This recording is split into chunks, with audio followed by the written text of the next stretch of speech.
میخوایم با هم دیگه بریم طریق تکثیر رز رو بهتون آموزش بدم. اونم چی؟ با این قیچی. ببینید توی فصل آذر ماه که میرسیم باید رزا رو هرس کنین حتما. از ته خود گلدون 20 سانت به بالا رو هرس میکنید به همین شکل. چون الان توی فصلیه که حتما باید انجام بشه این کار. اگر این کار رو انجام ندین برای سری بعد که میخواد گل بده چند شاخه نمیشه، دوباره همینجوری فقط دراز و بلند میشه، دیگه هیچ فایده ای نداره. بعد از اینکه هرس کردین اینا رو، حالا وقت چیه؟ وقت اینه که شما میتونین با همینا تکثیرش کنین.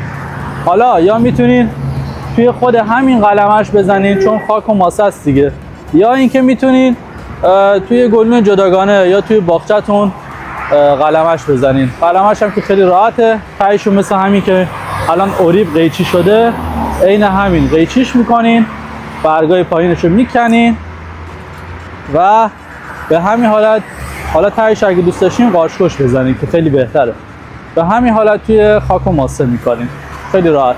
بریم یه طریق کوده‌ای هم بهتون بگم.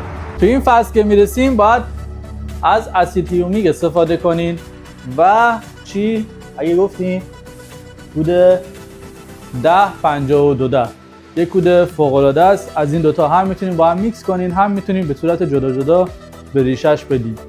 هر یک ماه به یک بار بهش بدین، ریشه قوی میشه، برای عید آماده میشه، خیلی سریع شروع میکنه به برگدهی و گلدهی.